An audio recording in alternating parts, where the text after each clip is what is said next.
Welcome to episode 252 of Friars on the Farm. I'm Donovan, and with me is Roy. Oh man, Donovan, we got so much to talk about today. We got Tons of the stuff. All-Star game, we got the Futures game that happened before the All-Star game, we've got the draft, we've got the affiliate rundown. There's news all over the place for us to cover this week. Dude, it's a busy week, and it would have been done a lot sooner, but I got sick over the weekend, and I sat on the couch all weekend, and Monday rolls around. I'm talking to Roy. I'm like, I don't sound that good. We better wait till Wednesday. So you're getting Yeah, this a little late. I'm glad it worked out the way that it did, though, because the draft started on Sunday. It ended yesterday. So now there's been a day for everybody to kind of decompress a little bit. A few initial reviews have come out, some write ups, a few signings have happened. So we're starting to get an idea of where the chips are going to fall. So the timing is good. Yeah, absolutely. But let's start with, dude. Let's start with the All-Star game. Let's start with the boys, man. I love that Profar batting ninth got the huge knock. Um, what did you think? First. What did you think of the God The of the uniforms, introduction? Sorry, I can't think right now. I missed the introduction. Actually, when I was pulling in, I was on the phone with Angela. She's out of town right now. And so she was telling me that Profar was up to bat, and I was on the phone when he got his hit. So I didn't see the introductions. I got there right. I just missed Otani's home run. But what I'm glad about the whole thing is everything went like, if as a Padres fan, if I could have scripted it, like Profar got a hit. He made a nice catch in left field. Yeah, Merrill, he wound up getting a hit, did a pretty good job in the field. He did his part. Suarez went in, got 2 outs, looked good. We didn't get to see him a whole lot because they were covering Big Poppy interviewing everybody, but nobody got hurt. Tatis didn't play because he's still injured. Arise didn't play because he's trying to rest his thumb, which yeah. is the right decision, I think. I want these guys Oh to yeah, be healthy, strong for the second week or the second half. So, you know, I, I'm happy. Our guys yeah. did good. Yeah. Well, the introductions, you guys were they called, when they called the name out, he came the player came out with a cowboy hat, and I got to it late as well, where then they put the hat on a little girl and they kind of knuckled, and then they kind of walked down, and I don't know what the significance of the child was, if they were a YMCA kid, or what why they were there. I thought it was super cute, with so many players having kids around the ages of the kids that they brought on the field. Um, I think Profar got the biggest ovation out of everyone. I mean, I listened to almost every announcement, and Texas, being international free agent from Texas, and one of their top prospects for a real long time. It was a huge ovation. So I thought that was really cool. Yeah, really nice homecoming for him. And it's kind of neat seeing it come full circle that all these years later, making his first All-Star appearance. Yeah, and At you know, 31, at right. 31. And I wish the commentators would focus a little more on the story of each player as they're coming up to bat or as they're starting to pitch. Yeah, their discussions wandering all over the place, Yeah. which I get it. There's a lot going on. But I really wish they would have focused a little more on just what his journey's been like, because he was this heralded all-star and he's gone through so much, missing a couple years with injury and then dealing with the yips while he was in Oakland. And like, is he ever going to be an infielder again? And then converting to an outfielder, becoming a pretty good outfielder with the Padres, going to the Rockies and being one of the worst players in baseball.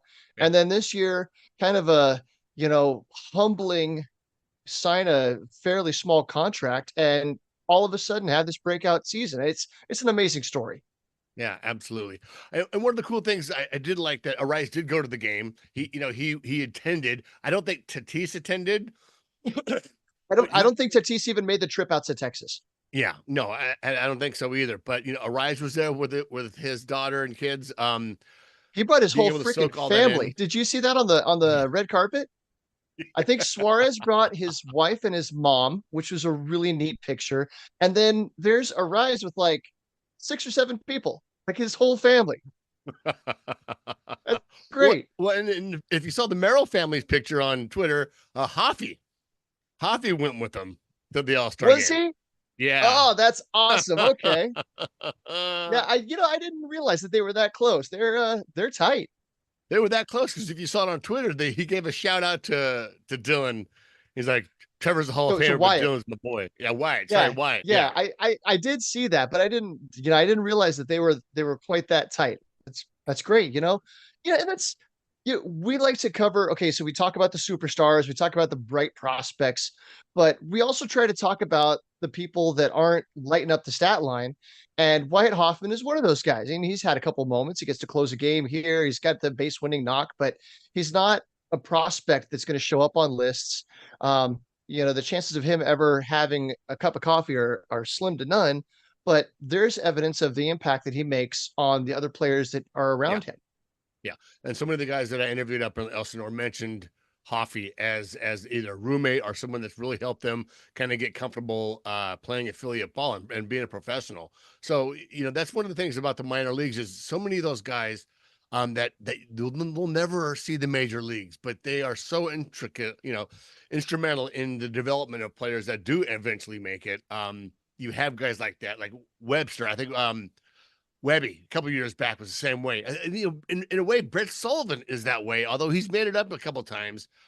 Just one of those guys, one of the role players in the system that help with the development of players. It's fantastic. It really is. Yeah, maybe you know, if he's not going to make it as a player, maybe he'll make it as a coach. Maybe that's Yeah, his long-term path. yeah, We've seen Tom Eshelman all of a sudden go from being a player to a like every pitcher that we talked to last offseason yep, mentioned Esh as yep, like the guy that helped them most. yeah, Yeah, and it's not that's not from years of experience coaching. That's from just doing it and walking the walk and having that bleed out of you. Some people yeah. are just born like that. They're born natural teachers. Yeah, absolutely. And sometimes when you get a little bit of an older coach, in a lower level, there's a little bit of a disconnect. It's you were so good a long time ago, and there's respect there, and there's lots of knowledge being passed on, but maybe it's not, not taken with a grain of salt, but maybe it's not connecting as much. Maybe the communication isn't as I don't know.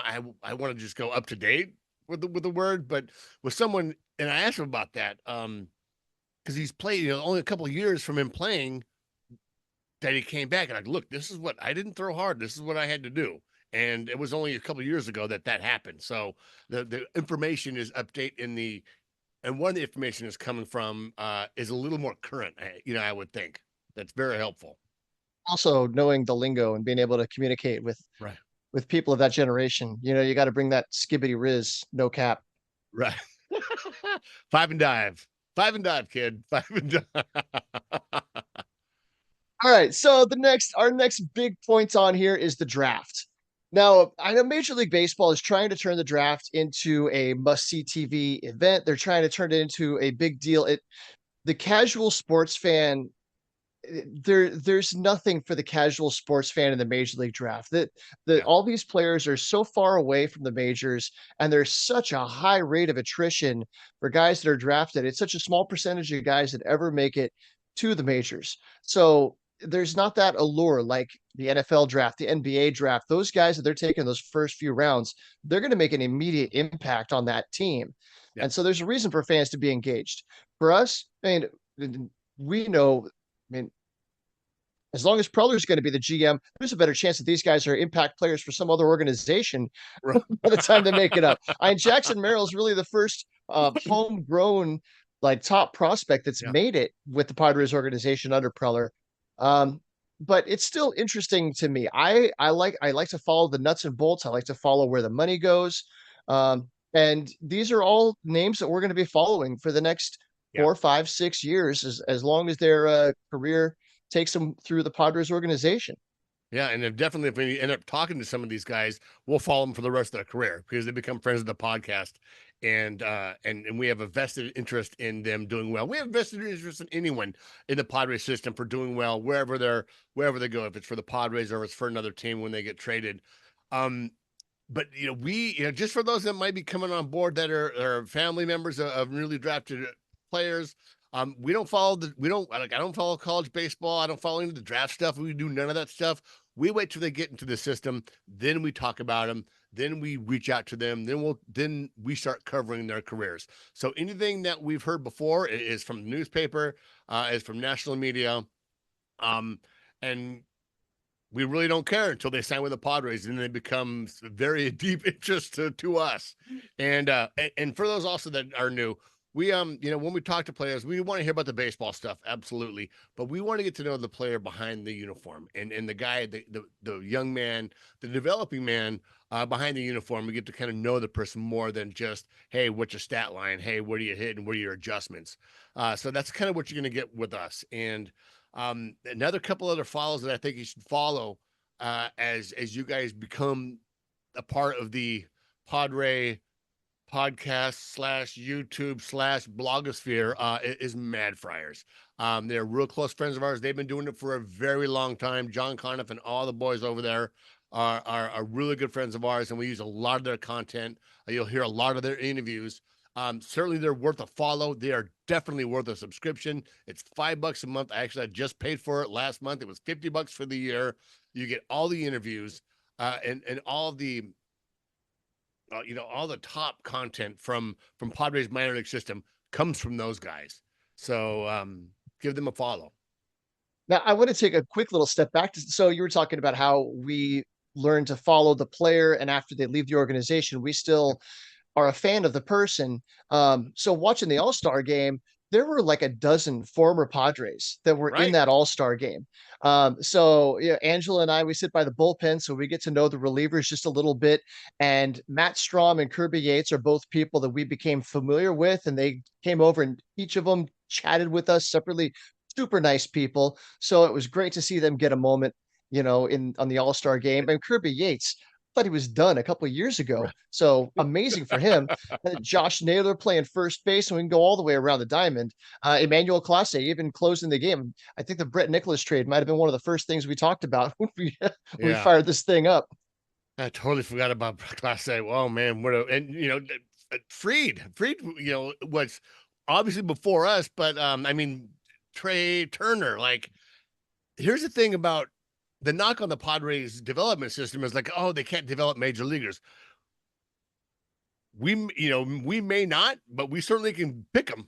AJ Preller can find that talent, and half that roster were guys that were in our system at one time, and it's phenomenal. It's an incredible system. So Well, so let's start talking there's about the that. guys, this newest crop. So the 20 round draft, and then the Padres already went out there and got at least a half dozen undrafted free agents.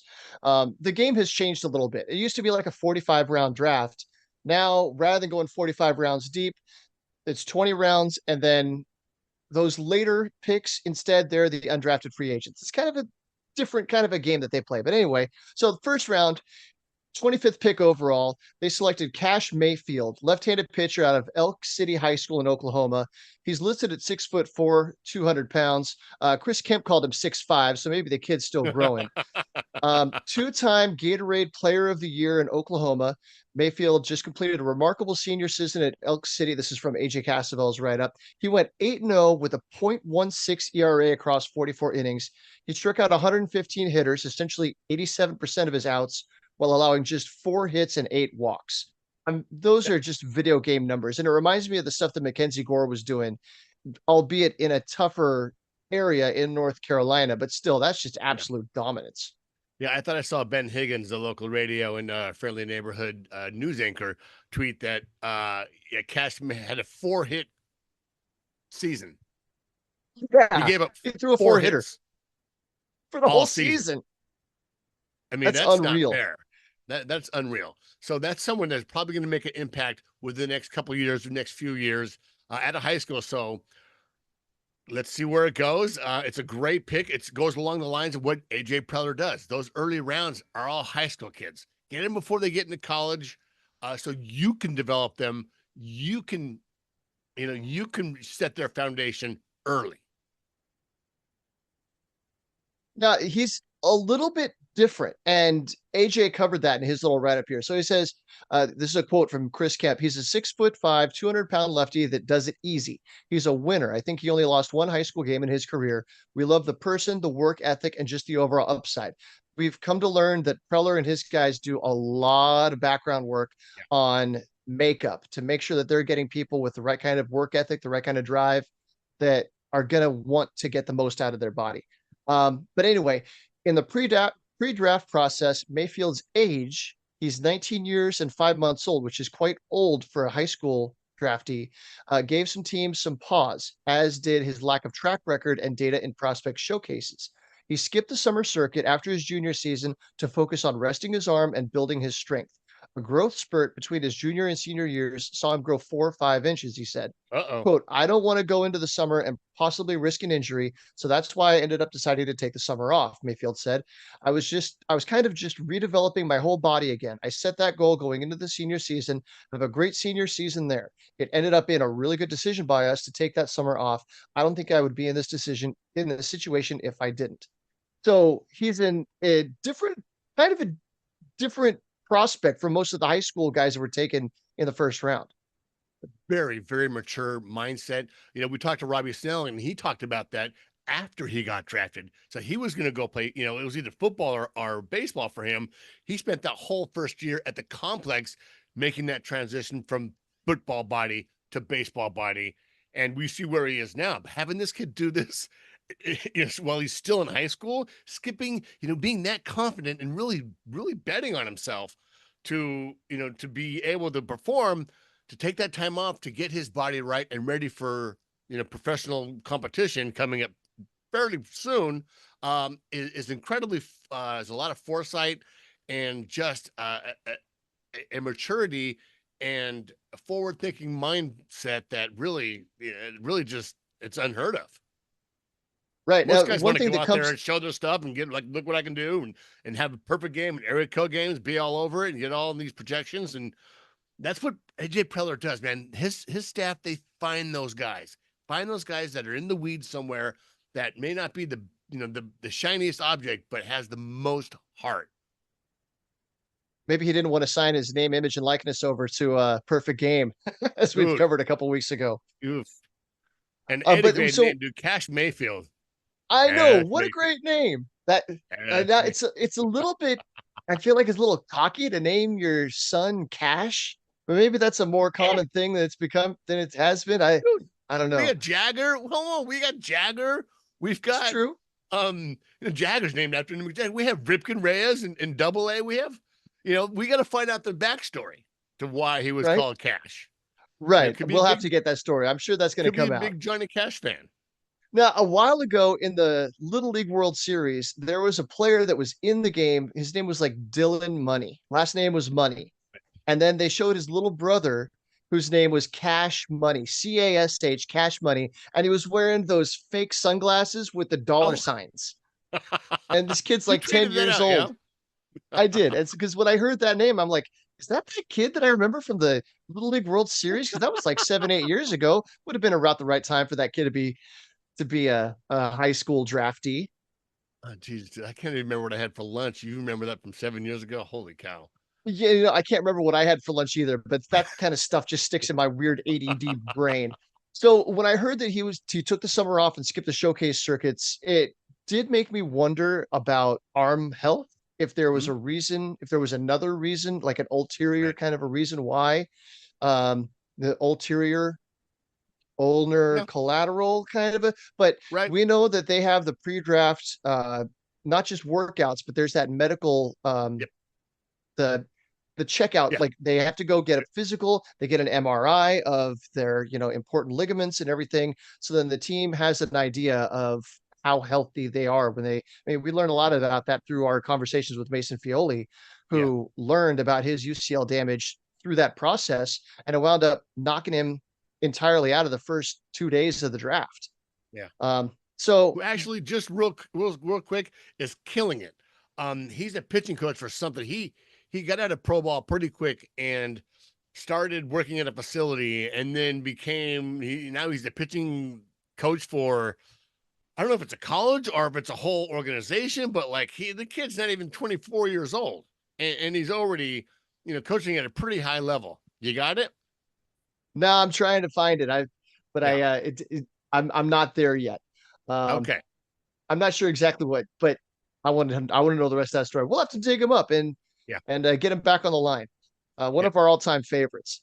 Um, so yeah, we got a big lefty with a live arm. I kind of like that he's fresh and he's going to show up at camp. I'm sure he's going to go straight into an arm care routine. He's going to learn, learn their way of how they want him to train and eat and exercise and prepare. So then next year, when the season rolls around, hopefully he's ready to rock and be able to build up to a fairly full workload, as Yeah. much as you're going to be willing to put on a high school draftees, kind of a table.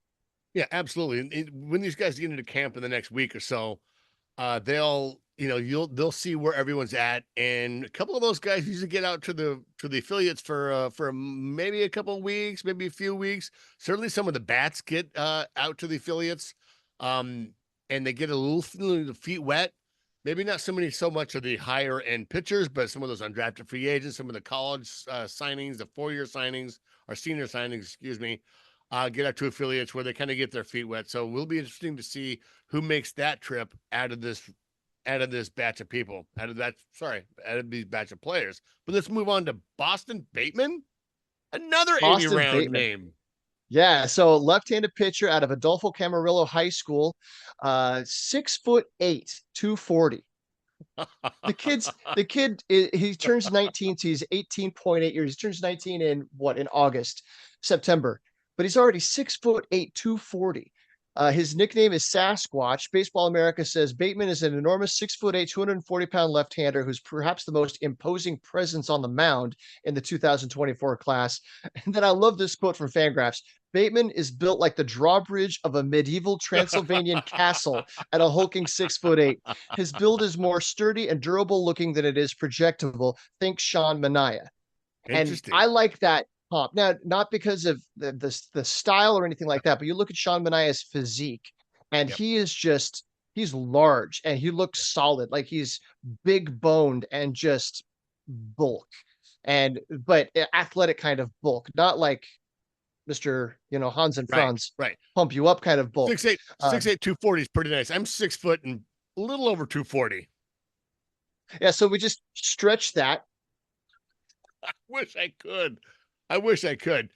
Um, some really good, once again, another guy, another young kid that is right around Preller's. This is what Preller does. He picks these kids that are going to go to college, and some of these are pretty heavy commits to some pretty nice colleges.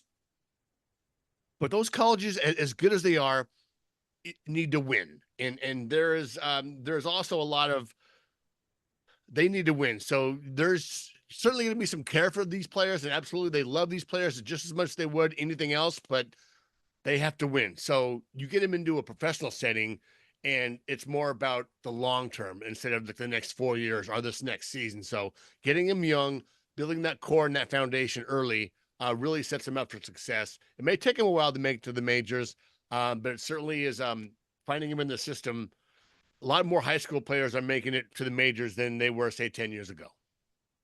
Right. Now, I think of Preller drafting a lot of high school players. I've looked back through my draft logs, and that's not necessarily the case, but still, this year, out of 20 rounds with 2 compensation picks in there, so 22 guys that they picked, there were 5 high school players. So we talked about Mayfield and Bateman. The third rounder, Cobb Hightower, he's a shortstop. Mayfield is committed to Oklahoma State. Bateman Okay. is committed to Louisiana State that just won the College World Series. Cobb Hightower, he's committed to North Carolina. And then fifth rounder, Cale Fountain, a third baseman, Louisiana State again. And then Chase Fralick, who's kind of a surprise pick at number 20 at the very back end of the draft. He's an Auburn commit. And so those are all really strong Division I, like high-end Division I Yeah. programs. Those are all teams that you're looking at the start of the season, like these teams should make the tournament. They've got a pretty good chance of making the World Series, and they're from a player development standpoint, even, I mean, they've got the labs, they've got Yep. the really good experienced coaches. So it's going to take a fair amount to sway all 5 of those guys away from their college commitment. But there's only 5 of them. The rest of them are all 4-year juniors, 4-year seniors, a couple of Yeah, grad players, a couple of JUCO guys that aren't going to require that same kind of financial commitment to pry them away from that last year of college. They can go back and finish that school while they're pursuing their pro career. absolutely. Well, that's about it for the draft. We didn't want to go too deep. We're gonna wait till they get in the system, then we can really talk about them. And you're gonna hear about all these guys ad nauseum as we move forward into the following season and the end of this season as well. Well, so there were a few things that jumped out to me if I can All right. kind of bounce my way through. So Cale Fountain that I just mentioned, he's listed as a third baseman. They say there's a decent chance he's going to bounce over to first base, but still, he's high schooler. He's 6'5", 220. I mean, that's a big kid. Yeah. And then the same thing for the kid that they picked in the 20th round. He's 6'2", 215. And I saw a clip of him, and the dude is just solid built, nice, compact, short, powerful swing. He's listed as a catcher, hits lefty. I just at a glance, I feel like there's more of a Kyle Schwarber kind of a position player projection where Okay. he can play catcher, might wind up playing first base, might move out to left field, but you're not drafting that kid because of his defense. You're drafting him because of his bat Yeah. in the hopes that maybe someday he'll develop into a hitter like what Schwarber's become. Yeah, and I saw And some then video on that Fountain kid, and the Fountain, it looks like he's gonna be a beast. yeah, and At first. that's another great name, Cale Fountain. Right. That's a fun name. And then another one that stood out to me, Brandon Butterworth, a 4-year junior shortstop out of NC State. Brandon Butterworth. I want to know what his family looks like. I mean, I want to see Mrs. Butterworth back there in the family photos. I was thinking, no, Slugworth, right? That's that Charlie and Chocolate Factory. Yeah, Slugworth. yeah, yeah. But Mrs. But Butterworth was the syrup bottle. Remember? yes, oh yes. So that's one of the fun things about the draft. So yeah, we're gonna follow all of these guys through their career. But right now, their names on a piece of paper. And Yep. we get some write-ups from Carlos Collazo, Baseball America, Jonathan Mayo, and Jim Callis do a great job at Yep. Sam MLB.com. You got Dykstra. Keith Law covering all this stuff. Yeah, there's a lot of good outlets, but there's not a whole lot of actual experience with them. So when they get into camp next spring, we'll start seeing them. Some of these guys, like you said, they're going to make their way out to the affiliate later this summer. So we might get a chance to see them at Lake Elsinore. But it's a wait and see kind of a thing. Yeah. But it's still a lot of fun. No, absolutely. Now, That so the new Padres have already, as we sit here right now, they have Carlos Collazo is doing a really good job of tracking who has signed and for how much. So he's got the rounds 6, 7, 9, and 10 draftees as signed. That's Darian McDowell, outfielder, Ty Roberts, outfielder, Zach Evans, shortstop, Jack Costello, third base from University of San Diego. And nice local boy. yeah, 3 of them signed for 10 grand, 1 of them signed for 50 grand. That's the back end of day 2, their value picks. They know that when they get selected, they know that they're going to be signing for a very essentially a relocation fee if you think about it. Yeah.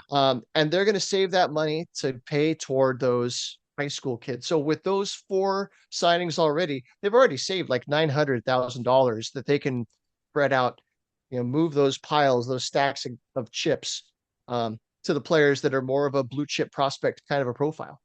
Yeah. And those guys that did sign, for lesser money, they are more developed. They have the leverage is gone, obviously, but they are more developed. Those are the guys that get out to the affiliates here within this first year. And they mean a lot to an organization. And those guys move up. Also with the undrafted free agents here on day 3. Like we talked to a couple of undrafted free agents this year, and I've watched them move up. Yeah, and as I noted last year, so I pulled up last year's draft, and they've signed 2 high school seniors as undrafted free agents. Yeah. The rules have changed a little bit. Now those guys can sign for up to $150,000, and that money doesn't count against the team's bonus pool. So a kid that maybe is on the verge of maybe they don't have a strong D1 college commitment, maybe they're thinking of going the JC route, and then here's 100 grand on the table and an opportunity to go play pro ball. Like, okay, I'm going to go chase that and see what I can do. Yeah. And college will still be there in a couple of years if it doesn't work out, but might as well make some hay. So last year they signed like 12 guys. Right now the list is 6, and we're just a day removed from the finish of the draft. I have a Right. feeling that list is going to grow at least to 12 again this year. Yeah. Huge. And then also with that, and this is the bad part of the whole system, is as these guys start signing, you're going to start seeing all organizations starting to release guys. A lot of those Right. guys never play baseball again. A lot of them get picked up. A lot of them get picked up with organizations. There's a lot of professional baseball all around America and around the world. So dreams are beginning, and also at the same breath, because it's a very, very hard game, dreams end. Yeah, yeah. Now that teams can only carry 160 players on their Yeah. domestic rosters, it used to be that they could go off to short season A ball and teams would carry a larger roster until they made those cuts at the end of the year. Now those cuts have to happen to make room for these guys. It's the sad part of the game, and I'm sure we're going to see some names that we're pretty familiar with wind up walking away. Yeah. That's always a little sad. Happens every year. But let's talk about the dreams that come true. Yes, The All-Star Futures game. Did you watch it? I did not. I was out Uh, on the golf course and I wound up staying out there a little bit because oh, I won a little bit of money and I had to stick around and get paid. you could So no, I missed the futures game. I got home right after it ended. it was a blast. It was a And I blast. didn't get to And see the skills thing too. I need you to tell me yeah, all about that. I didn't I it was it wasn't on MLB Network. It was streamed. It was on at 7 o'clock on Sunday, 10 o'clock. What? Yeah. This year, here's the thing with all of us prospect guys and the minor league guys is we want to see that kind of stuff. They did the same thing with the futures game. It was just kind of stuck in, it's a random Friday. And then the skills game, which was the first time, I don't even think it was, I caught it at the very, very end. And they were just talking to players that were in it. It was 7 o'clock West Coast time, 10 o'clock Eastern. And I didn't catch any of it.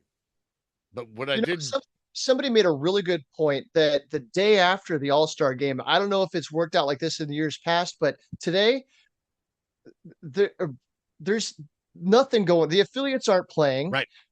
Major League Baseball isn't playing. So put the futures game on the day after the All-Star game. Because you put it on MLB Network, cover the whole thing. Do the skills game. I want to see them do a throwing thing too, like the old Benito Santiago throwing the ball through the target from catcher. They had the bunt drill, they had the situational hitting, but nobody got to see it because they just kind of bury it off in the Yeah. you know. If you really want to watch it, you're gonna have to go find it. Like, come on, man, put that stuff up there. People I, want to see this content. yeah, I followed I ran across on accident looking at Twitter was Saturday morning on the high school home run derby. It was streaming on MLB on MLB.com. So I found that when I was drinking my coffee and hanging out in bed with my wife. And hey, I watched I watched that for a good hour. But Meanwhile, what's good? MLB Network is showing Bull Durham 3 Right, or right. Major The League rookie 3 for five. the 15th time. Like, come on, man. There's actual stuff going on. Cover. I miss when ESPN used to cover actual sports, when they used to show sports, Right, and you could see right. like the timber sports and all the tractor pull because other stuff was out of season. Now it's just all talking heads, and that's what MLB Network is most of the time. It's talking heads. And no, come on. If there's high school baseball, if there's college, Yeah. show all of that. Yeah. And I think they're going to continue to expand that kind of coverage. And certainly with the skills game, we hope that happens. But let's get on with the show. Yeah, what happened to the futures game? So Robbie Snelling faced one guy. That's it. There it was. There it was. But he may face one guy, but he made the most of it. They brought him on with the bases loaded, faced Mariners top prospect Cole Young. Snelling got a pop up to escape the jam to hold the 4-1 lead over the NL squad. Ethan Salas got the start at catcher and had a single in 2 at bats. The 18-year-old was charged with catcher's interference behind the plate, which has also happened 3 times in the last week of regular season competition as he works to receive the ball closer to the plate. This is something that's happening a lot more, not with just him, with a lot of in the major leagues and in minor leagues. You're seeing these guys getting right up there, and that backswing is hitting the glove, and guys are getting on base. I mean, I get it. You want to receive the ball the best way possible, but you can't risk injury. Right. scoot back just a little bit. Come on now. I mean, that left hand is one of your money makers. You got to keep that thing healthy.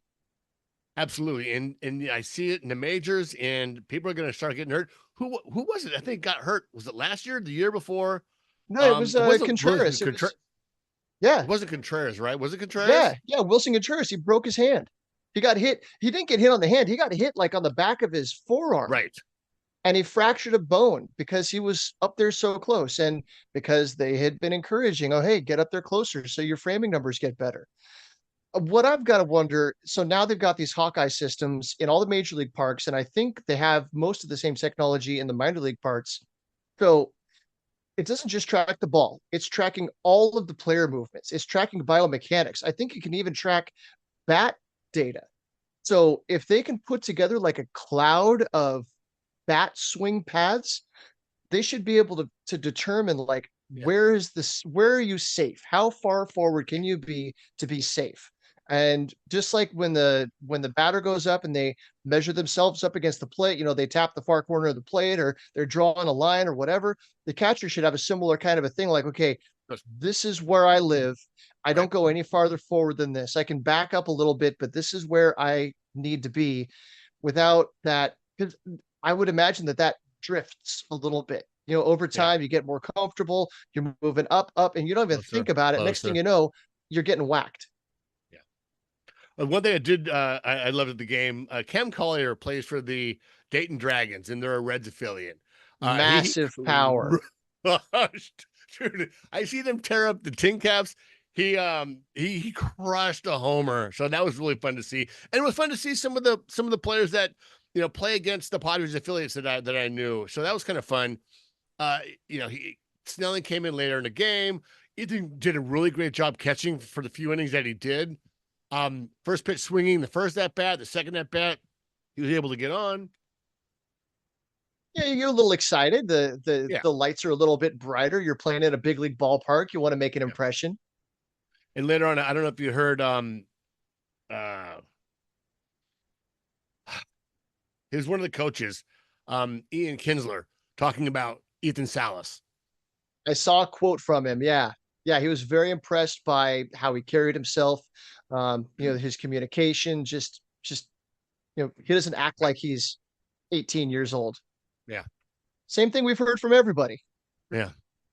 So that was the future game experience. Let's move on to transactions, and we're a few minutes away from the affiliate rundown. Yeah, So so we got a couple of transactions, right? There's a lot going on. There's a lot of yeah, movement, a lot of rehab, and this guy's coming back and that guy's going down. But a couple of interesting ones here. Left-handed pitcher Omar Cruz has been transferred from San Antonio to AAA El Paso. You guys probably remember Omar Cruz as a Padres prospect. He was traded to the Pirates as part of the Joe Musgrove trade, and then he was signed as I believe he was signed as a minor league free agent, or he might have been claimed off waivers. I need to look that up. yeah, But he's on his way back, and he may be a future major leaguer still. And yeah, so going from San Antonio to El Paso, we saw Jeremiah Estrada do that and then make the leap. We saw um, Adam Major do that and then make his major league debut. I feel like Javian Sandridge is going to be the next guy that gets that yep, opportunity. But maybe absolutely. they're doing that with Omar Cruz too. That now that he's had some success in AA, bring him up to AAA where he's going to get tested, see how he handles the adversity. And if he bounces back well, then because Lord knows this Padres bullpen needs some help. Need some help. Well, and they got a little bit over the weekend before the All-Star break, and Sean Reynolds. They did. Yes. Yeah. Congratulations, Sean Reynolds, making your major league debut. Oh Ah, man, back in spring training, Angela and I happened to meet Sean's mom, Luann. She was sitting in the bleachers. We sit in front of this blonde-haired lady, and turns out that's Sean Reynolds' mom. We talked to her for a while. She was so nice. So that made me feel good. Seeing him get the call, getting his debut, got his first strikeout, got a clean inning. For a yep, second there, I thought they might come through and take the lead and put him on the pitcher of record for the win. But congratulations for him. absolutely. All right, and then the last one is left-handed pitcher Mitch Miller has ended his rehab assignment and has now been transferred from Fort Wayne to San Antonio, and that's it. Okay, well, hey, let's take a So quick break, and then another one on the way up. right. take a quick break, and we'll come back with the affiliate rundown. Let's move on to the affiliate rundown. Starting in the ACL, the Arizona Complex League, for those of us that are just joining us for the first time, we have what's called the painting the corners. This is all about pitching. Rowdy Aldo Elia turned in a solid start for the ACL squad, pitching 4 solid innings. He allowed 1 earned run on 3 hits. He walked 2 and struck out 2.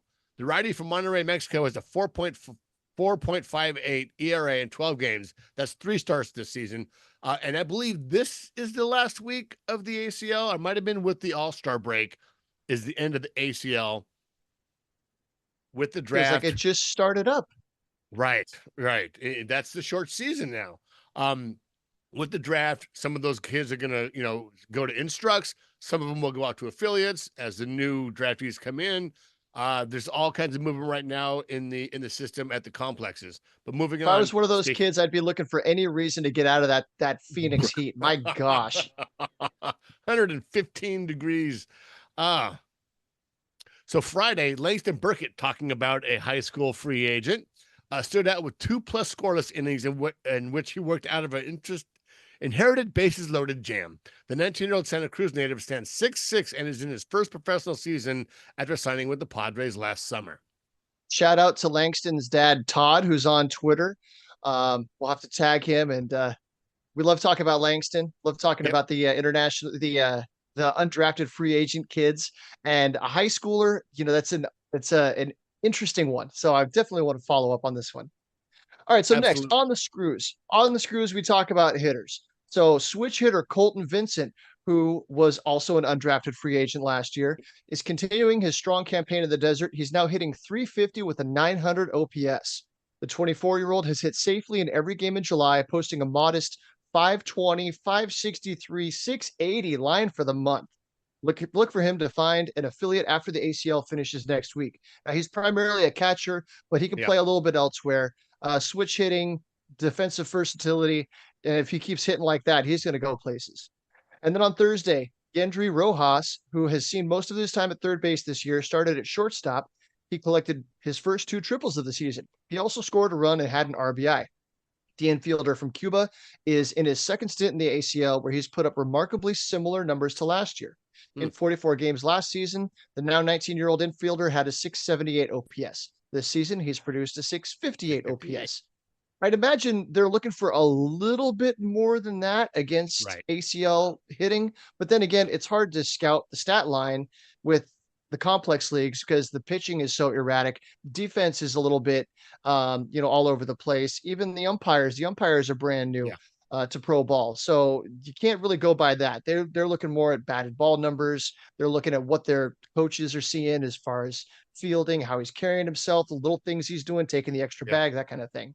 There's so much more than just baseball that the scout line says that they judge, certainly. But let's move on to Lake E. Painting the corners Wednesday, Jose Luis Reyes, friend of the podcast, rolled through the first 3 innings on just 28 pitches as the Grizzlies swung early and often. Working with the fastball that touched 93, the 21-year-old from Mexicali gave up only 1 hit and struck out 3 as he breezed through the lineup the first time. In the 4th, though, Reyes gave up a pair of singles before Brad Cumberest jumped on a 2-2 spinner for the 3-run homer to right. Reyes bounced back nicely, settling down the final 7 batters he faced to complete 6 innings for the first time all year. Love that kid. Got a devastating changeup. You mentioned the name Reyes. You made me think of Ripken Reyes, Cal Ripken. My brain made the jump. Did you see that Ken Caminity's cousin was drafted? Cam Kennedy, yeah. Yeah, he was drafted right ahead of Cash Mayfield in the first round. I wonder if the Padres had their eye on him. That would have been an interesting keeping it in the family kind of a story. It would have I saw some tweets about that too as well. It would have been really sweet. And I saw his mom. I think his mom is one that tweeted out some stuff about him. I didn't know he was that high of a prospect or, that high of a draft pick. Wow. There's so many players in high school and college. Like, I have a lot of respect for the guys that cover that, because you talk to Carlos Collazo and he's got something to say about everybody. Yeah. And I don't know how you get to know there were 600 players drafted. Yeah. How do you know something about so many of these people? To me, like I said, they're all just names on a list, but some of those names jumps out at you. Yeah, you got Prospects Lives. Lance Brazdowski was, I think that was his first time being involved with the draft. They cut to him a lot. He did Oh a my God, he fantastic, killed it. He crushed absolutely it. killed it. Yeah. And he does a lot of stuff for Marquee when it comes to just the stat castness of baseball and break and shapes and art, spin rate. He does a fantastic job. Old friend of the podcast. I was talking about it. We were at spring training for the first time credentialed when he was out there. We talked to Mackenzie Gore, and he was out there I mean, Emily Walden was there. He was out there, just getting his feet wet and getting her feet wet. And us were just like, kind of just trying to keep it real. I don't know. Where But Lance it's, is now. He's on the Cubs broadcast and he's yeah, covering the draft for MLB Network. yeah, So proud of the guy. absolutely. So moving on to Thursday, righty Eric Yost notched his third win of the season, pitching 5 solid innings. The former Northwestern hurler allowed 2 runs and 5 hits, walking 2 and striking out 2. The lefty Harry Gustin took over for Yost and tossed a pair of scoreless innings. He walked 1 and struck out 1. The former University of Hawaii ace has hit his stride working in shorter outings. After a miserable start to the season, the 22-year-old has allowed just 2 earned runs over the last 17 and 2/3 innings pitched, punching out 26 batters during that stretch. He has a little bit of a walk problem, but he's starting to show a little bit more control when he's pitching a little bit shorter bursts. That's what guys are in single A for, is to learn how to, rein in the control, start to develop the secondary pitches. So good to see him start to turn a corner. All right, so Yeah. moving on the screws.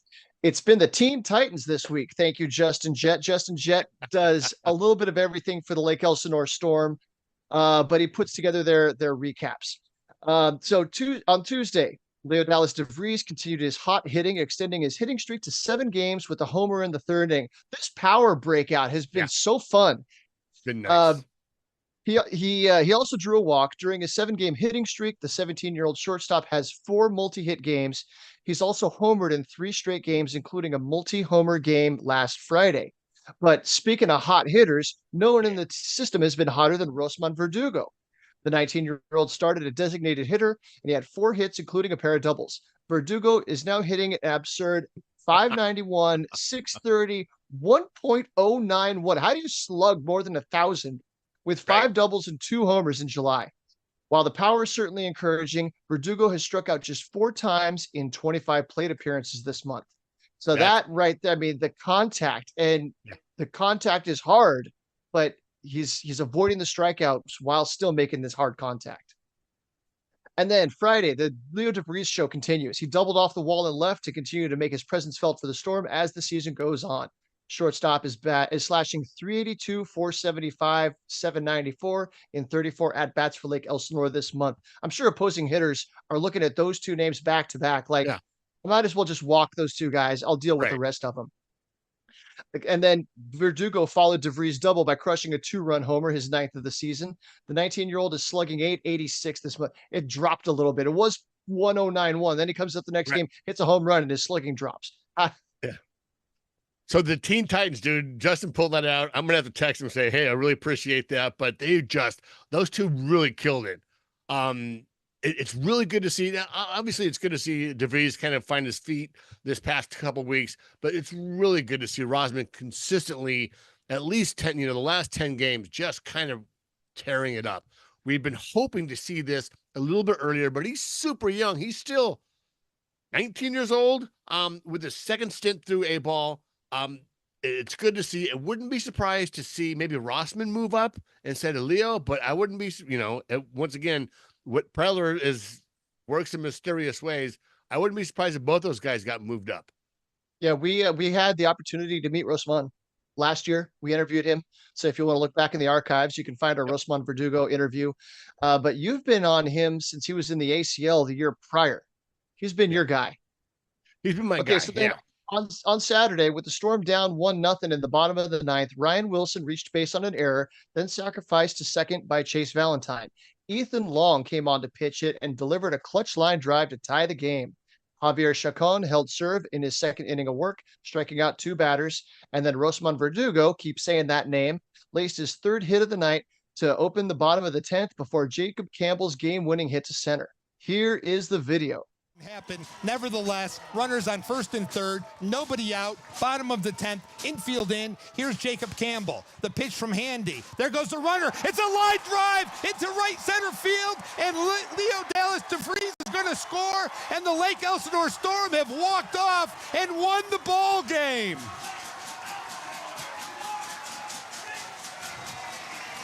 Jacob Campbell singles into right center field, driving in Leo Dallas DeFries, and the Storm have come back and won the game 2-1. Video.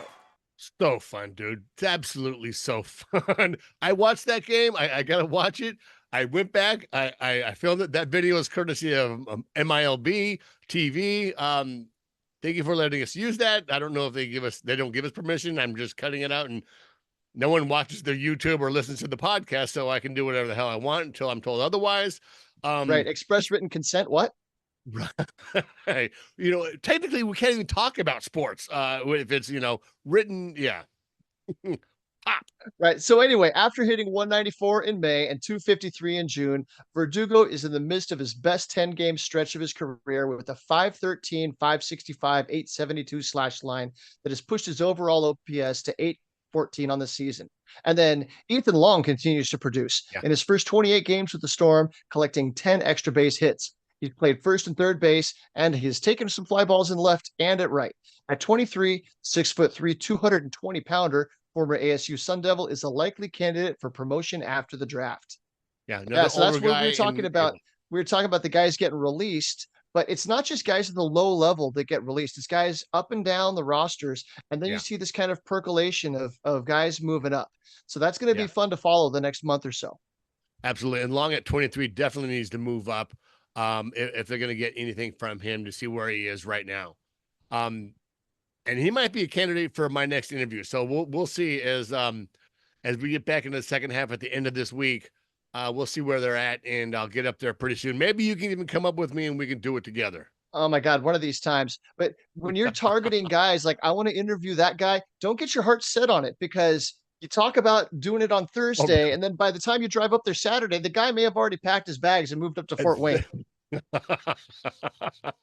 That has happened. That has happened. That has happened. It will happen again. Right. All right. So we move on to Fort Wayne and painting the corners. Last Tuesday, Emmanuel Pinales had another strong outing to earn his third win of the year. The 23-year-old pitched 6 shutout innings, allowing just 3 hits. He walked 1 and struck out 6. Pinales now has allowed a run in 12 innings this month and has surrendered just 5 hits and 3 walks. Righty Bradley Rodriguez relieved Pinales and fired a pair of scoreless frames, notching 1 strikeout. The hard-throwing righty has dominated the Midwest League over the last 6 weeks after a shaky start. He absolutely killed it in Lake Elsinore, went up, and I think his next 2 outings just got lit up. It takes a little bit for every level, for guys to find their feet. Not everyone just goes to a level and continues to dominate. Right. No, but it's good to see these guys, starting to get their He's a hard their thrower, bearings. so he can move quick as well. Oh, for sure. All right. So then after a rainout on Wednesday, Thursday was a doubleheader. In game 1, Jagger Haynes took the loss as he clearly did not have his best stuff. Haynes battled through 5 innings, but he walked 4 without tallying a strikeout. His outing also ended a streak of 4 straight in which he allowed 2 runs or less. Despite the setback on Thursday, Haynes has a 2.93 ERA since May 1st. He's thrown 5 or more innings in 9 of his last 11 starts. It's a long season. Man, one of the things these guys are there to learn is, how do you consistently prepare and execute week in, week out, day in, day out?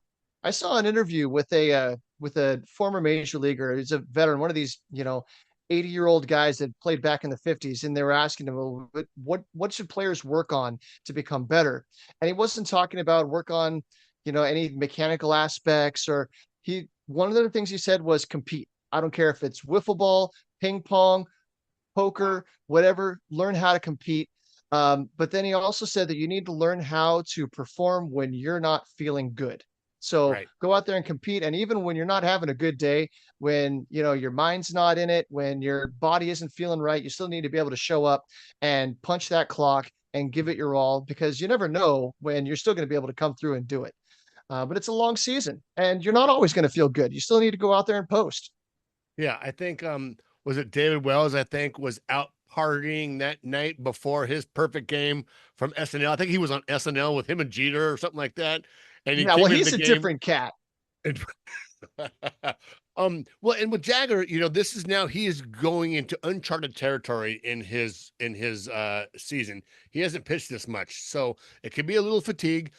Every pitcher has these clunkers, and certainly what you said is true. Like every pitcher that goes on that mound doesn't have all 4 pitches, doesn't have all 3 pitches, might have 2 with with that third kind of like I'm trying to find it. Every pitcher shows up like that. It's learning how to work with what you got when you need it, when it's time to compete, is what really separates the wheat from the chaff. But we're not worried about Jagger, another 80 grade name and a great kid as well. Oh, he needs to finish the season healthy. That's priority number 1. Absolutely. All right. So then in the nightcap, Sam Whiting pitched well again, allowing just a run on 4 hits in 3 1/3 innings. He walked 2, struck out 6 batters. Manuel Castro recorded the final 5 outs of the Tin Caps win, notching his 6th save in the process. He struck out 4 batters and allowed just 1 hit. The hard-throwing righty has hit his stride since June. Over his last 13 innings, he's allowed just 2 earned runs. He walked 4 batters and struck out 13 over that stretch. He's held the opposition scoreless in 9 of his last 10 outings. Sam, I watched a little bit of that start. He gets outs, man. He throws hard, has a little bit of breaking pitch, and he gets a lot of swing and miss. It's good to see him. He's kind of moved up and hit the ground running. Only pitching 3 innings. They're still stretching him out as a starter. So look for maybe as the rest of the second half of the season kind of continues, that he goes a little bit deeper, maybe gets a little more economical in his pitching, so he can last a little bit longer. But it's great to see him kind of move up and kind of go back to where he was before he got sent, before they sent him down to Lake Elsinore to become a starter. Because folks, he started the season in Fort Wayne as a reliever, and then they sent him down to Lake Elsinore to become a starter, where they slowly stretched him out. We ran into him. We talked to him. Great kid. Easter Island is his nickname. He has the ears.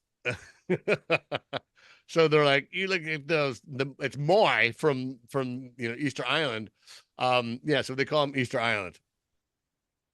All right, well, take us through to the most exciting news of the week out of Fort Wayne. Okay, so the Friday no-hitter.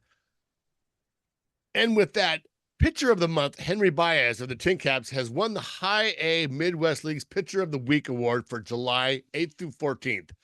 Minor League Baseball announced Monday. Okay, so Baez. Congratulations, Henry Baez. Very much so. Very much so.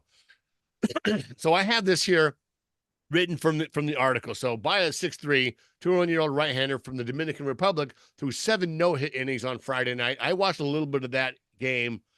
He was just dealing. Like he's just a wiry kid that just throws, gets tons of swing and miss.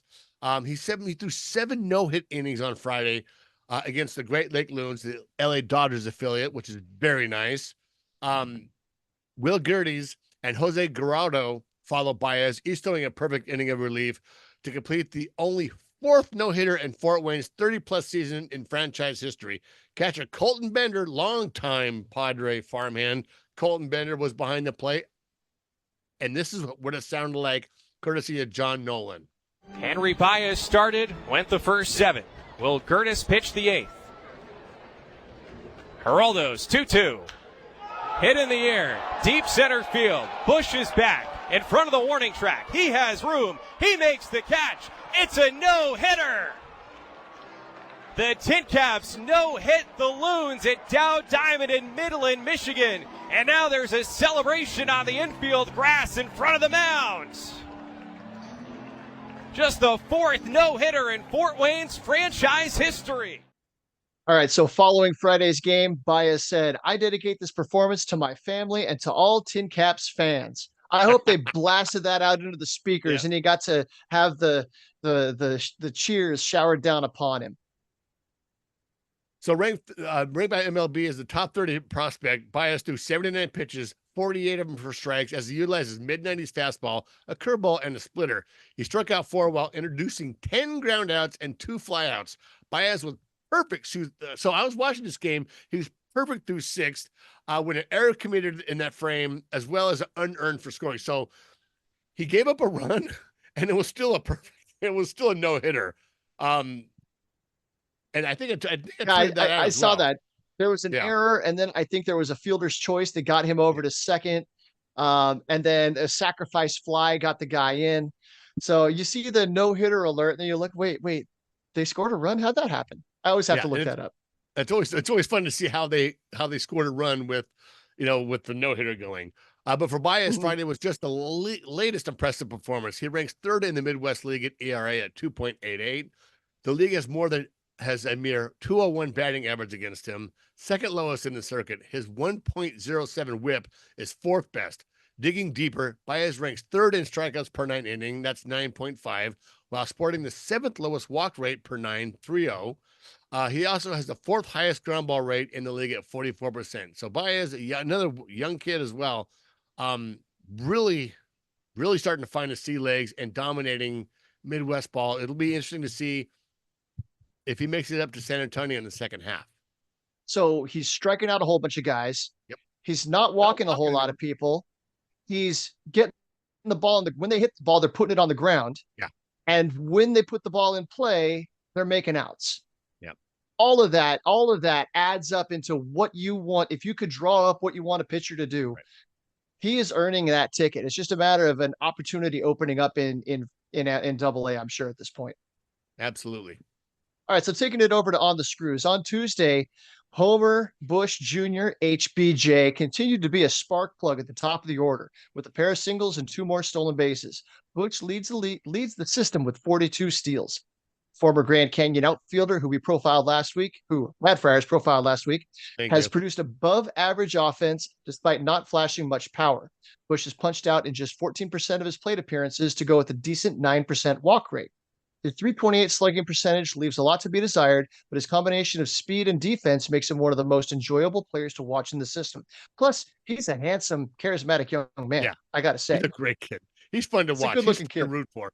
I really wish they would do something with his swing. He gets so laid out. He gets so stretched out with a long stride, and most time when he's hitting the ball, he's almost on one knee. It really looks like an Adrian Beltre or a Reggie Jackson.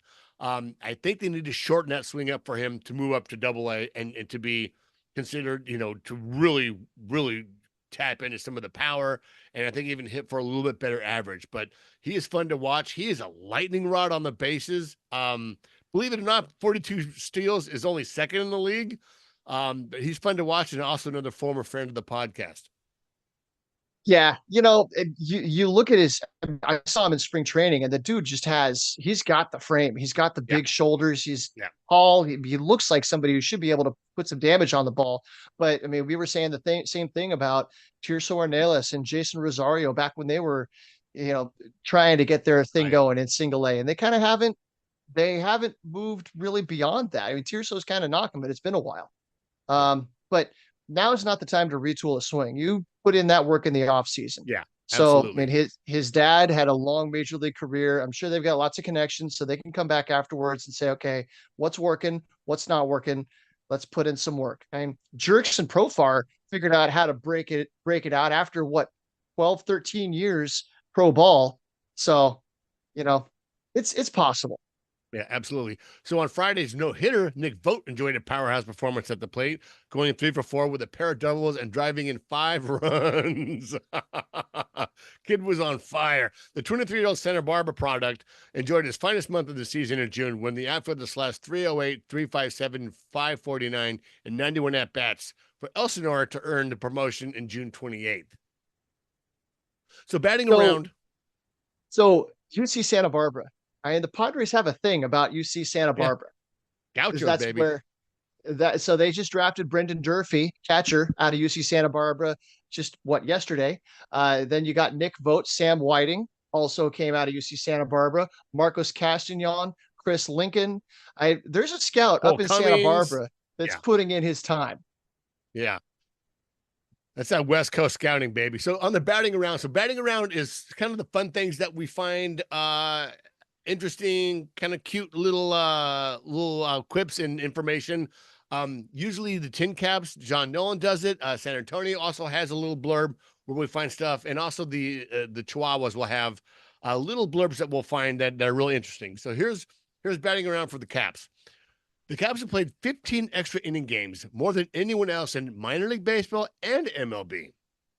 They've also played 27 one-run games. That's most in the Midwest League. So Wednesday, over the last 12 games, the Tin Caps pitchers have struck out 121 in 105 innings with a 3.26 ERA. That's the most Ks per 9 in the league since June 26. Opponents are also hitting just 207 off Fort Wayne pitchers in that span. More specifically in this stretch, Fort Wayne starters have a sub-2 ERA. Now, granted, Parkview Field is a pitcher's park, but there are a lot of good ball clubs in the Midwest League and a lot of hitter-friendly environments there as well. So that really shows where some of that 2022, 2023 draft class is really starting to show up, and a lot of the international guys are starting to show up in the Henry Baez. It's from there where they really set their foundation, then going into Double-A to see if they can reproduce that. And it may take a while. Some of them take off. We see a little bit of that with Robbie Snelling. Absolutely crushed it last year, only to have not a half bad season this year. And we'll talk about it here in just a minute, but certainly not the dominating season that he had last year at just 19 years old. So, you want to see this performance and these kids kind of break out in high A, but the rubber meets the road in Double-A. Right. So if you want to see some good pitching, open up your MLB TV app, scroll down a couple of clicks, and you'll see the Padres affiliates. Look for that green rectangle and flip on the Tin Caps. Donovan's got the Tin Caps over there by his left shoulder there. Yeah. San Antonio painting the corners on Tuesday. Robbie Snelling got the start and allowed a pair of homers in 4 1/3 innings.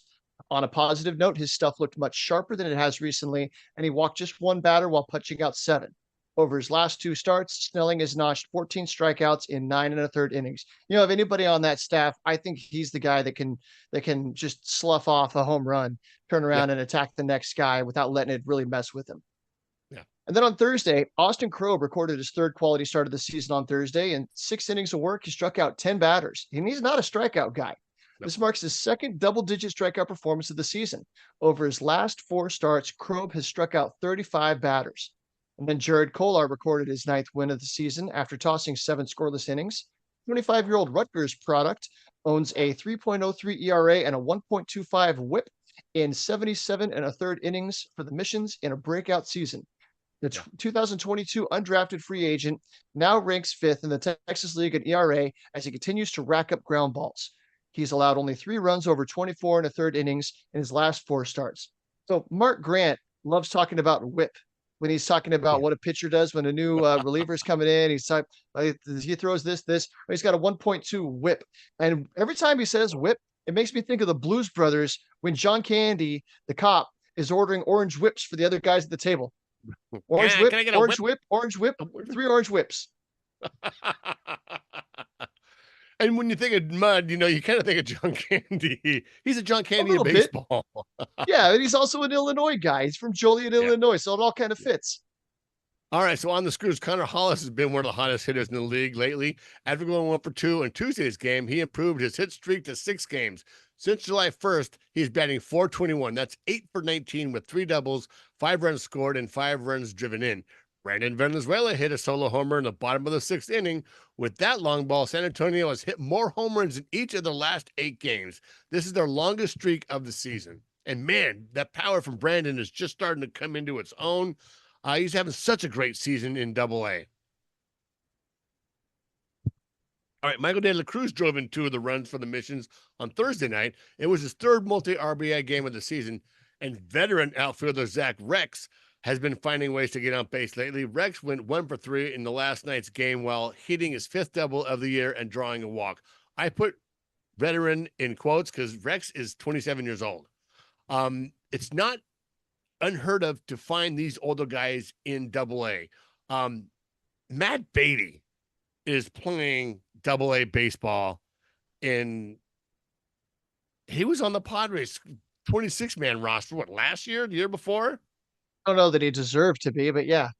Right. So it's kind of, it's wherever you can find a job, really. Right. And so Zach Rex, I just pulled up his numbers here. He's got 22 games of major league experience. He's had his cup of coffee. He's got lots of time in AA. He went and played in Japan last year. So the Padres took a flyer on him. You never know what you're going to find with somebody like that. He is currently on a 4-game on-base streak. Over his last 12 games, dating back to June 22nd, he has reached base safely in 10 of those games. 15 of the last 50 plate appearances have resulted in base on balls. Boy can walk. Yeah, and that's not really been part of his profile going back. So, Right. Maybe he's trying to make some adjustments and kind of change who he is. Because when they signed him and I looked into who he is, he seems like more of a slugger. So, trying to be more contact forward. It's good. So then batting around, Francis Pena continued a stellar 2024 with 2 scoreless frames to earn his first save since being promoted from Fort Wayne. A $10,000 signing in 2022, the 23-year-old righty sports a 1.45 ERA with an eye-popping 23-1 strikeout to walk rate in 18.2 innings since joining the Missions at the end of May. So usually we think of these amateur international free agents as being these 16, 17-year-old babies, but you do also get the guys that are fully grown, 21, 22 years old that finally get a chance to get a cracking pro ball. And $10,000 is that's almost a minimum. That's like a relocation fee essentially. Right. But he has a chance and now he's making a name for himself. You never know. Yeah, absolutely. So, all right, let's finish it up in El Paso, painting corners. Wednesday, after allowing 3 runs in the first inning, Gabe Moser settled down and shut down the Oklahoma City for the next 4 innings to earn his 5th victory of the season. The 28-year-old allowed 3 runs on 5 hits. Man, Gabe's 28 years old now. Walking through 5 hits, walking 3, and striking out 4. Moser has averaged at least 6.5 strikeouts per 9 innings, but has kept the ball in the yard and given the Chihuahuas a chance to win almost every time out. Like, he's it's funny. I watched that game and he throws strikes and he just keeps guys off balance. And when they're swinging at his pitch and he's getting ground balls. And it's really crazy because he does not throw hard. He does not throw hard at all. He's really a finesse pitcher, and you don't have too many finesse pitchers in AAA, and particularly in the Pacific Coast League. Right. So, all right. Relievers Paul Fry, Tommy Nance, Glenn Otto, and Sean Reynolds all pitched scoreless outings on Wednesday. The Chihuahuas bullpen has allowed only 1 run in its last 20 and a third innings. And all 4 of those guys, Paul Fry, Tommy Nance, Glenn Otto, Sean Reynolds just got the call. But all 4 of those guys are making a strong argument for, and Glenn Otto's coming off of injury. Tommy Nance has a little bit of major league experience. I believe Paul Fry does as well. So as we've mentioned, the big league bullpen needs help, and all 4 of those guys are making an argument for getting a shot. And then on Thursday, starter Johnny Brito pitched 5 shutout innings. Brito stuck out 5 batters and didn't walk any. That's great to hear. He was sent down there to stretch out. I think his first outing, he only went like 3 2/3, and guy gets lit up and winds up having to work extra hard, doesn't get too deep into a game. So 5 shutout innings. That's great to see, because they need help on the starting pitching side too. Absolutely. And then the newest Chihuahua, Omar Cruz, on Saturday pitched 2 scoreless relief innings and got the win in his AAA debut. Cruz arrived from AA San Antonio before the game. Before the game. Yeah, good for him. Get out there and pitch, kid. Oh yeah, get your first win. This is easy. Yeah, let's take it. Let's pump the brakes. It's the PCL. For those of you who don't know the PCL, if you're still with us, it is pitching on the moon. Like, we do not. There's great pitching performances throughout the whole league.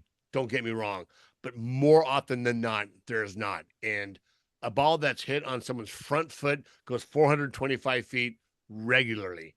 And these ballparks, Southwestern University ballpark included, are huge. They're just they're like every field is like Coors Field. They're just giant fields.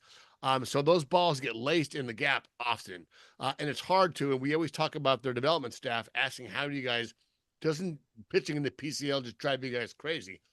That's when they don't scout the stat line. They look at other things. They look at strikes. They look at strikeouts to walks. They look at other factors that show performance. Because you can get a guy with a 5 ERA in the Pacific Coast League come up to the majors and do pretty well. So it's it was profiled in our last episode talking about the separation between AAA and the majors. It's certainly hard to judge that when you're in a Pacific Coast League because on that other side, guys hitting 330, 340 is league minimum, is like league average in the Pacific Coast League. So Omar Cruz, I remember he showed up at a social summit. For those of you that have been around for a while, the Padres used to do social summits where they'd invite a bunch of us, casual folks off the streets to come and do a little Q&A session. And I remember they brought Omar Cruz out when he was like 17 years old. He's from Hermosillo, Mexico. Really likable kid. Now he's 25, so he's a grown man now. But back with the Padres picked him up in the Rule 5 draft, in the minor league phase of the Rule 5 draft. That's how he came back to the org. Okay, all right, good you found that. All right, let's finish up with on the screws. All right, so on Wednesday, the Chihuahuas scored 5 runs in a 10-batter 6th inning, with 4 of the runs coming against Los Angeles Dodgers pitcher and super villain Joe Kelly. I am not sad to see him pouting his way off that mound in his first MLB injury rehab appearance with Oklahoma City. El Paso shortstop Matthew Batten went 3 for 6 with a triple and 5 RBIs to get his new season high for RBIs in a game. Yep. Graham Pauley also had 3 hits for El Paso to tie his season high. Man, Graham Pauley, boy, he, after doing so well last year and earning his way onto the major league roster, he really went down to El Paso and fell off. But it's about time for him to fall back on. And then next, Tirso Ornelas went 2 for 4, has multiple hits in each of his last 4 games, 8-game hitting streak overall. And then Eggy Rosario, he was up here for a minute, went back down. He hit his 12th home run of the season in the 4th inning to tie Ornelas for the team lead. I hope they're talking some trash about that stuff in the clubhouse. And then on Saturday, Tirso Ornelas collected 3 more hits, including a double to remain red hot. The 24-year-old now has a slash line of 462, 488, 641 in 52 plate appearances across 10 games this month. For the year, his 909 OPS is 155 points better than his 7-year MILB career mark. Here's video of his RBI double. Left-hander John Rooney now warming in the Oklahoma City bullpen. 1-0 pitch. Swinging a line drive in a right field. Base hit, rolling all the way towards the track. Cut off by Owings. 2 runs will score. It is now 8-3. And 12 home runs doesn't seem like a lot, but for Tirso Ornelas and Eggy, who's been up with the major league team, is a lot. And it is. I think we talked about it a little bit last year. Like, hey, he was hitting really well. Tirso didn't get his call this year. He seems to be just sustained, and that's the thing about if you can hit in Double-A, you can hit in the major leagues, but you have to do it consistently. And with Tirso, it has been ground ball, ground ball, ground ball. But this last second half of the season has actually seen that ball get more in the air, and he's hitting more extra base hits. He's hitting more home runs. He's hitting more consistently, and that's what you need to see in order to get up to the major leagues. Because I think it wouldn't be surprised, maybe not this year, maybe a cup of coffee this year, but I think certainly next year we'll see how things shake out with trades and whatever. But that he might get a shot at getting a spot next year on the 26-man roster. Well, he was a minor league free agent after last season, signed back with the Padres. So we'll see. I'm not, if he makes it to the end of the year, doesn't get that cup of coffee, I'm not going to hold my breath. For a minute there, the Padres had David Peralta, and he was just struggling. Yeah. They called up Bryce Johnson. Bryce Johnson wasn't doing all that well, and then all of a sudden, David Peralta found something, and I owe the man an apology. I was fairly vocal about being ready to be done with the David Peralta era, but now he's come through and had some big hits that earned the Padres some wins. So Right. my apologies to David Peralta. As long as he's hitting okay, I don't think there's a way for Tirso to make his way up, because really right field is his only position right now. Yeah. You got Profar killing it in left field. Tatis, yeah, who knows how long he's out with that thigh injury, with his stress reaction in his bone, but he's gonna come back sometime. And when that does, all those plate appearances in right field are gonna dry up too. So he better make hay while he can. Absolutely. All right. Well, that's it. Thanks for It's listening been a to us. marathon. We talked about all kinds of stuff today, Donovan. Yeah, lots and lots of information. We really appreciate you guys coming on. And if you can go to YouTube and find Friars on the Farm, at Friars on the Farm, give us a subscribe, hit the like button, give us a review on Apple. We really appreciate it. We love doing this. We love talking about the players. We love talking about the Padres. Until the next time, you can find me on Twitter at SD Donovan. I am at Zippy_TMS. All right, here comes the Next week. second half push.